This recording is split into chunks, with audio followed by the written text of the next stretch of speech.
Hello everyone, কেমন আছো সবাই? চলে আসলাম আবার নতুন একটা রেসিপি নিয়ে। আজকে আমি তোমাদের সঙ্গে খুবই সুন্দর আর খুবই সহজে এই মজাদার নুডলসগুলো বানিয়ে দেখাবো। যেটা কিনা তোমরা শুধুমাত্র হাত দিয়ে বানিয়ে ফেলতে পারবে। মানে নুডলসের শেপটা প্যানে দিয়েও তোমাদেরকে দিতে হবে না। হাত দিয়ে টেনে এত সুন্দর নুডলস কিন্তু বাড়িতেই বানিয়ে নিতে পারবে। তো এর জন্য প্রথমেই লাগছে আমার ময়দা। ময়দাটাকে অবশ্যই চেলে নেওয়ার চেষ্টা করবে, তাহলে দেখবে নুডলসটা পারফেক্ট হবে।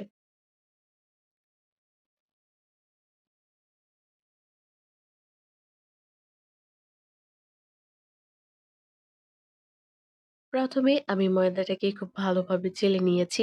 এখন এর মধ্যে দিয়ে দিব লবণ। লবণের পরিমাণটা কিন্তু এখানে খুবই সামান্য দিতে হবে। আমি এখানে 1/4 চা চামচের মতো দিয়েছি। আর ১ টেবিল চামচের মতো দিয়েছি এখানে তেল।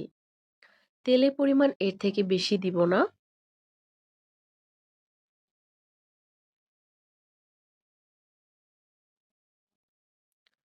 তো এখানে ২ কাপ পরিমাণে ময়দা আছে। ২ কাপ ময়দার জন্য আমি ১ টেবিল চামচের মতো তেল দিয়েছি আর 1/4 চা চামচ পরিমাণে দিয়েছি লবণ। খুব ভালোভাবে একসঙ্গে সবগুলো উপকরণ মিশিয়ে নিতে হবে। আর তারপর এখানে অল্প, অল্প করে নরমাল জল দিয়ে একটা সফট ডো তৈরি করে নিতে হবে।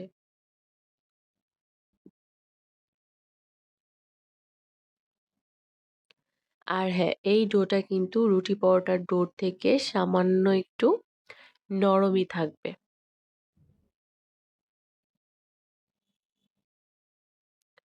ওপর থেকে দিয়ে দিচ্ছি তেল। খুব ভালোভাবে তেল দিয়ে মাখিয়ে নিব এই খামিরটার উপরে।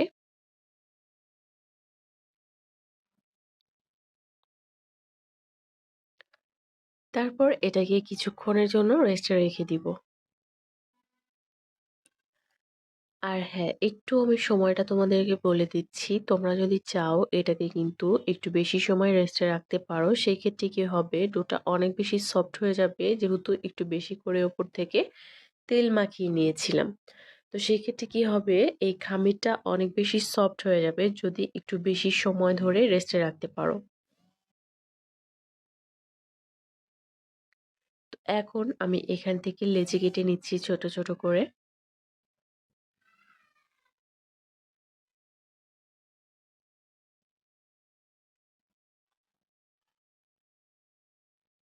লেচিগুলোকে হাত দিয়ে এইভাবে সামান্য একটু লম্বা, লম্বা করে নিব।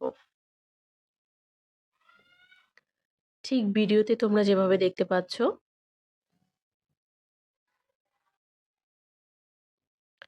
হাত দিয়ে হালকা হাতে চেপে, চেপে একটু লম্বা করে নিব।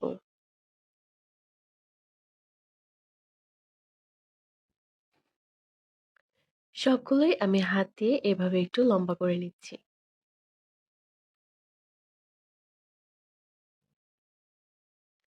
৪ টা হয়েছে। তো এখন একটু বেশি করে তেল দিয়ে এটাকে আরো কিছুক্ষণ রেস্টে রাখবো।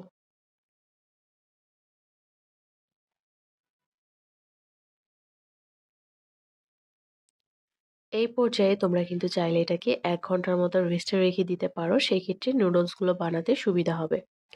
বারবার বলছি, এই রেস্টে রাখা মানে ময়দার রেস্টে রাখা এটা কিন্তু নুডলস বানানোর ক্ষেত্রে অনেক বেশি ইম্পোর্টেন্ট। আর হ্যাঁ, অবশ্যই তেলের পরিমাণটা একটু বেশি করে দিয়ে রেস্টে রাখবে। তাহলে কিন্তু পারফেক্ট হবে। বোর্ডের মধ্যে একটু বেশি করে ময়দা ছিটিয়ে নিচ্ছি।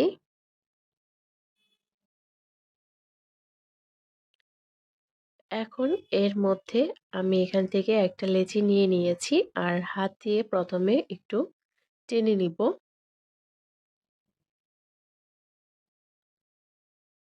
যেরকম লম্বা করে দেখতে পাচ্ছ ঠিক এইভাবেই কিন্তু এটাকে বেলে নিতে হবে। মানে একদম লম্বা করে বেলে নিব।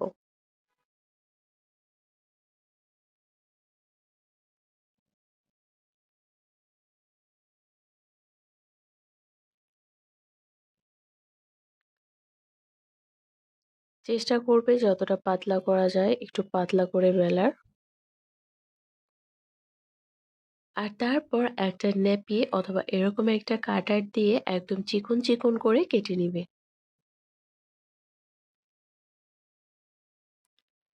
যেহেতু রুটিটা একদম লম্বা করে বেলা হয়েছে, তাই কাটিং করতে কিন্তু কোনো অসুবিধাই হবে না। খুব দ্রুতই এই কাজটা হয়ে যাবে। তো একদম যে সাইডের অংশগুলো আছে এখানে কিন্তু আমি খুব বেশি কাট করিনি। জাস্ট একটা ছুটে গেছে। তো এইভাবে তোমরা কেটে নিবে। মানে ২ দিকের যে মাথার অংশ ২ দিকে লাগানো থাকবে। এখন এর মধ্যে একটু বেশি করে ময়দা ছিটিয়ে নিতে হবে। আর তারপর এটাকে হাত দিয়ে টানতে থাকবো। এই যেভাবে ঠিক ভিডিওতে দেখানো প্রসেস অনুযায়ী হাত দিয়ে একদম হালকা হাতে টান দিবে। আর খুব ভালোভাবে ময়দা ছিটিয়ে দিবে কিছুক্ষণ পর, পর। আর একটা করে প্যাচ দিয়ে নিবে। দেখতেই পাচ্ছ আমি কিন্তু অলরেডি একটা প্যাচ দিয়ে দিয়েছি। মানে এগুলোই একদম চিকন, চিকন হবে। এই সেইম পদ্ধতিতে কিন্তু আমি সবগুলো নুডলস বানিয়ে নিব। দেখতেই পাচ্ছ নুডলস গুলো দেখতে কতটা সুন্দর হয়েছে। বোতল দিয়ে যে নুডলসটা আমি তোমাদেরকে বানিয়ে দেখিয়েছিলাম, তো ওইটা করতে গেলে কিন্তু অনেকটা সময় মানে চুলার ধারে থাকতে হয়। কারণ একটু সময় লাগে একটু, একটু করে করতে। বেশ অনেকটা সময় লেগে যায়। অনেকেই কমেন্ট করে জানিয়েছে যে আসলে আ সময় সাপেক্ষ।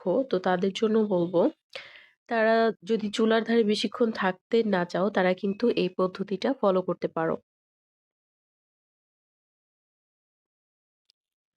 আমার কাছে এই পদ্ধতিটা অনেক বেশি সহজ মনে হয়েছে। তো দেখো এখন হচ্ছে গরম জলের মধ্যে নুডলসগুলো আমি দিয়েছি আর একটু সিদ্ধ করে নিব। আর এটা যেহেতু একদম হোমমেড নুডলস, বেশিক্ষণ সিদ্ধ করার কোনো প্রয়োজন নেই। একদম গরম জলের মধ্যে দিয়ে ১ মিনিট অথবা ২ মিনিট রেখে তুলে নিবে। নুডলসগুলো ছেঁকে আমি একটা সাইডে রেখে দিয়েছি। আর এখানে প্যানের মধ্যে দিয়েছি পেঁয়াজ আর কাঁচা লঙ্কা। খুব ভালোভাবে ফ্রাই করে নিব। নরমালি যে নুডলসগুলো তোমরা রান্না করো ওইভাবে রান্না করলে খেতে কিন্তু দারুণ লাগবে।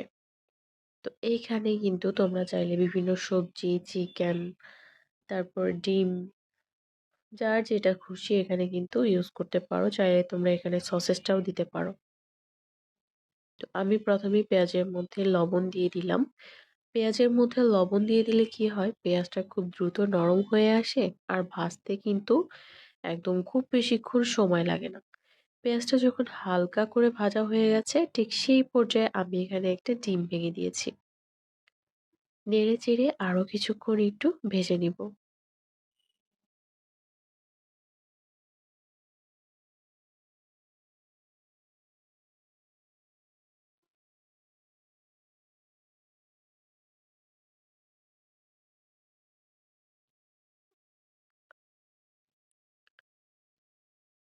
একদম সিম্পল ভাবে আজকের নুডলসটা রান্না করছি। নুডলসগুলো দিয়ে দিয়েছি। এখন খুব ভালোভাবে একটু নেড়েচেড়ে নিচ্ছি।